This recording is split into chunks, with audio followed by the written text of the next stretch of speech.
شركة زيدار، وهي شركة مصرية إماراتية. زيدار من تأسيس شركة العتيبة للاستثمار، وهم أحد أكبر الشركات الاستثمارية في الإمارات، واللي بالمناسبة هتقوم بتحويل مجمع التحرير لفندق تراثي عالمي، وده بالشراكة مع مجموعة أرجانزا للإنشاءات، واللي ليها خبرة كبيرة فوق 30 سنة بمشاريع مختلفة في جميع أنحاء مصر، ومنها بوابات العاصمة الإدارية الجديدة، ومسجد مصر، وساحة الشعب، والحديقة الرئاسية، والكليات، والمعاهد العسكرية، وجامعة الزقازيق، ومحكمة الجلاء، والنصب التذكاري بالجلالة، ونادي الشاطئ بالإسماعيلية. وكمان بالشراكة مع دكتور أشرف رفائيل، وهو مستثمر ورجل أعمال مصري أمريكي، واللي معروف بخبرته واستثماراته الكبيرة في مصر وفي أمريكا، وصاحب جامعة روان في العاصمة الإدارية الجديدة، واللي بالمناسبة أول فرع الجامعة أمريكية دولية موجودة في مصر. شركة زيدار قررت دخول العاصمة الإدارية الجديدة بمشروع زاد ريزيدنس، وهو في الحقيقة مشروع كبير ومختلف عن المشاريع اللي موجودة في العاصمة الجديدة، ده من حيث الموقع والمساحة والخدمات، وكمان طريقة التنفيذ. أولا، موقع المشروع اللي على المحور المركزي مباشرة، واللي عرضه 80 متر، وعلى بعد دقيقتين بس من الكاتدرائية،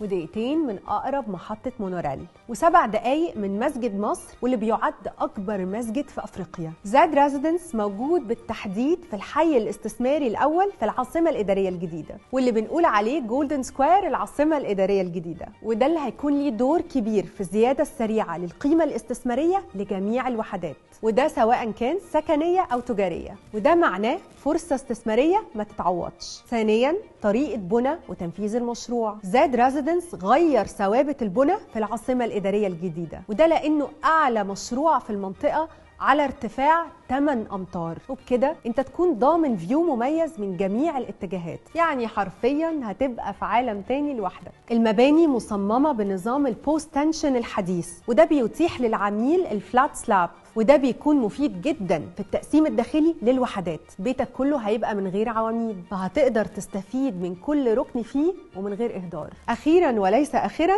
مساحة المشروع. المشروع اتبنى على مساحة 150 فدان، 80% منه مساحات خضراء وبحيرات وحمامات سباحة، وده غير كلوب هاوس ومول تجاري كبير على مساحة 15 فدان، والمول بيضم أهم وأكبر البراندز العالمية. لما بنيجي نتكلم عن زاد ريزيدنس، احنا بنتكلم عن واقع مش عن طموح، مش بنتكلم عن مشروع لسه هيتبني، لأن بالفعل تم الانتهاء من بنى أكتر من 60% من المشروع. زاد ريزيدنس بيضم شقق وفيلات بمساحات كبيرة. مساحات الشقق بتبدأ من 155 متر، وأنظمة السداد بتوصل ل 16 سنة.